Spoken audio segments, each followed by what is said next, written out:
right, man, we back. Goodfella Sports TV. We in the building. This your boy CJ Goodfella on this Friday. Pretty much, we up at Benihana's Fairlane. Had a pickup, so shit, got me some motherfucking chicken shrimp fried rice, man. So yeah, if y'all niggas wonder where we at, yeah, this Fairlane. Once again, a nigga in Dearborn, but hey, that's not what I'm here to talk about. All right, we up in here to talk about Canelo Alvarez. Now, I'm just gonna say, I don't say, people names, because I don't want motherfuckers to stop getting the plug because of your boy, but hey, I heard that that Canelo Alvarez may be done with middleweight. Okay, we talked about him being stripped, and he was stripped, and I'm gonna keep saying that. Put the article in the link in both the videos, the one I did today and yesterday. And the word around the streets, Canelo no longer wants to compete at middleweight. Okay, he had a grand total of what? 3 fights at middleweight, 2 with Triple G, 1 with Danny Jacobs. Them ain't too bad names to go off of, But before people say, he an all-time great at middleweight, please, I would favor Roberto Duran to beat him in a fair fight. You know what I'm saying? So at the end of the day, I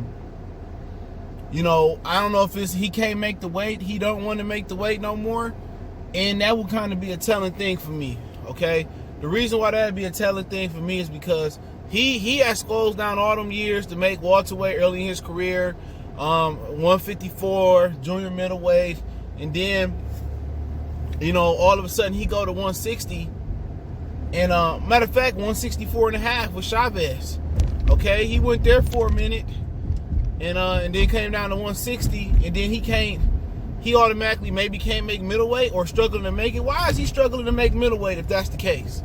Because I don't see too many 5'5", 5'6", guys that started off at like 140. Well, that was early in his professional career. I think he was at 140, but let's just say his majority of his career, junior middleweight at 5'5", he like 5'5", 5'6", rushing to go up to super middleweight. Okay, I don't see too many of them people doing that. Why is he trying to get out of middleweight all of a sudden? I'll give you 2 reasons why Canelo is trying to get out of middleweight. Okay, one, for whatever reason may be, he don't want no smoke with the brothers. The 3 brothers he been ducking for years. 2 of them are at middleweight, Jamal Charlo and Demetrius Andrade. He's a documented runner when it comes to those 2. I don't have to repeat myself about. Obviously, we know he got stripped, not wanting to fight Jamal Charlo, and like I said, when Demetrius Andrade had the WBO, and he got stripped, and Liam Smith beat Liam Williams for the vacant title, Canelo came down to 154 and fought him. I love Heath and Canelo Alvarez. You know what? It ain't a white thing, it ain't a black thing, it ain't a Hispanic thing. I love my Hispanic brothers, man. All right, some of my favorite fighters are Hispanic. Juan Man Marquez, one of my favorite. Love Eric Morales. Salvador Sanchez, big fan. Love that Azuma Nelson fight early in the Azuma Nelson career. Don't have a problem with it. And if you think I do, what about go listen to my video about the story of Earl One Time Thurman. So can't nobody out here say I'm not out here giving the same smoke to black, white, Hispanic fighters. I really don't have a biasness. Okay, what I really don't like is this, okay? I don't like double standards, and I don't like BS. My allegiance in boxing is to boxing. It's not to nothing else. Now, if I did have a biasness on my personal time, obviously I like the brothers, okay? I am black. I love the brothers that fight. Favorite fighters, right? But on my channel, I try not to favor them. But at the end of the day, why is Canelo Alvarez, leaving middleweight? Another reason he might be leaving middleweight, because he ain't got that shit up his ass no more. Okay, y'all catch my drift. That's another reason he can't make the weight. He don't have no assistants. You notice he didn't even fight 5 or 6 fights at 160, the 160 limit. He sat at 155 for Cotto, Amir Khan. Maybe came back down for Liam Smith. I know I might not be in chronological order, but hey, who gives a hell, right? And then And then homeboy, he came back. Then he went up to 164.5, fought Chavez, right? So, you know, at the end of the day, well, is it I can't make the weight no more because I don't have no assistants? Is that the issue with Canelo Alvarez now? I can't make the weight because I have no more assistants. If you catch my drift. Or is it just I don't want to fight Andrade and I don't want to fight Charlo, whatever reason. And, you know, for whatever it's worth, I thought, and I said it several times, I thought Canelo Alvarez was the best middleweight. Me and the Cali Enigma, shout out to the Cali Enigma, y'all go subscribe to him, THA Cali Enigma Sports and ENT, okay? We thought Canelo Alvarez, and we had several conversations, we thought Canelo Alvarez was the best middleweight. I thought Demetrius Andrade was his toughest fight. That dude is like 6'3", okay? Athletic. Now, it's not to be known if how much heart and how his chin is, because he ain't been tested, or he got dog in him. But I'm willing to bet that he may present the toughest fights. But Charlo has the dog, he has the determination, the chin, the strength, the speed, the power. You know, he got more than intangibles than we know about Demetrius Andrade, because we seen the Cordoba fight. He can take a shot. You know, and he's fought guys like J-Rock and stopped him, dropped him with a jab, and, you know, hit him with a 1 in 1 million counter rolls, was it left uppercut, whatever the fuck it was, right uppercut. Okay, we seen that. But why is he ducking these guys? Is it that, oh, I just can't make the weight because I need assistance? And I think it could be a combination of both. And it ain't like he running up to light heavyweight and saying, go get me Dimitri Bivol or give me Arthur Beterbiev.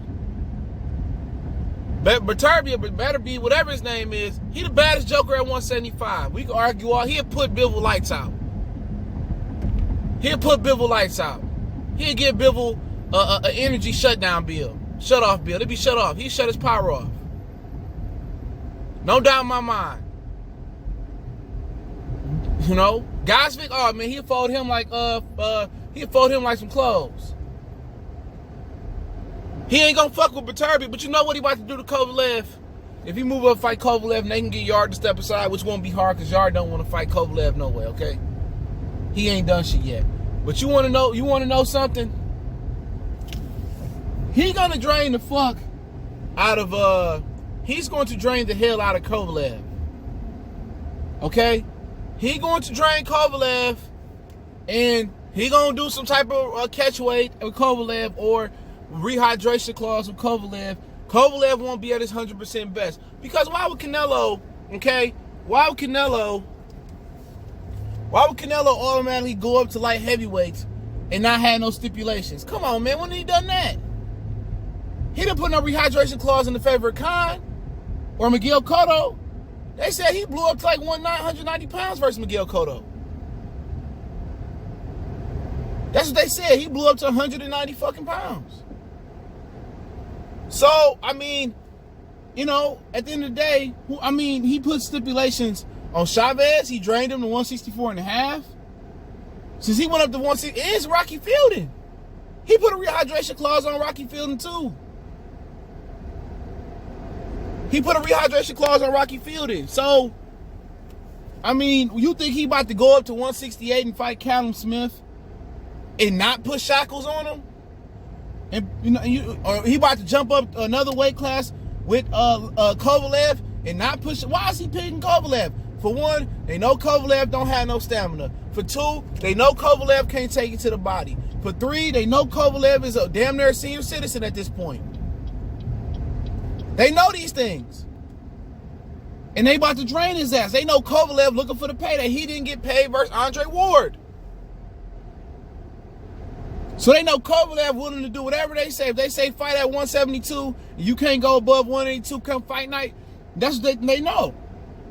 He not trying to move up and fight Caleb Plant or David Benavidez. You know why he ain't trying to move up and fight them niggas? Because they can make the catch weight. They don't have to rehydrate that high. Caleb Plant just couldn't rehydrate higher than 178 with Uztagi.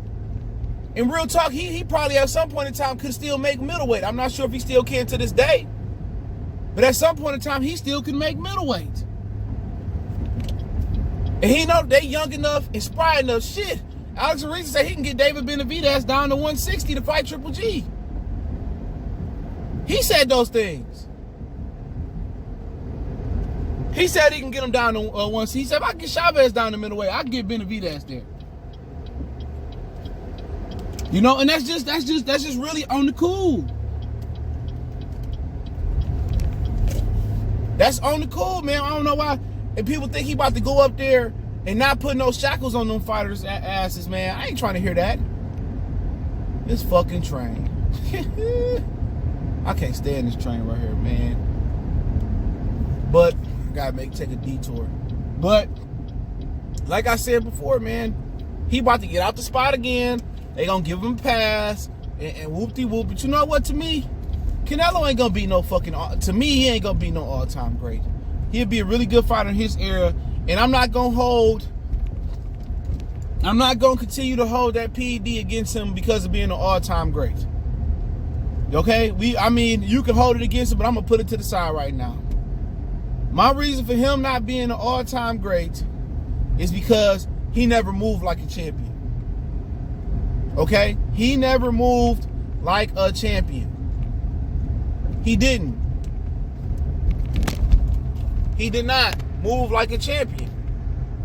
And we all can talk about it. We can chop it up and we can debate it till the cows come home. He did not behave like one. You know, soon as Mayweather made him come down to 152, he made everybody pay for that.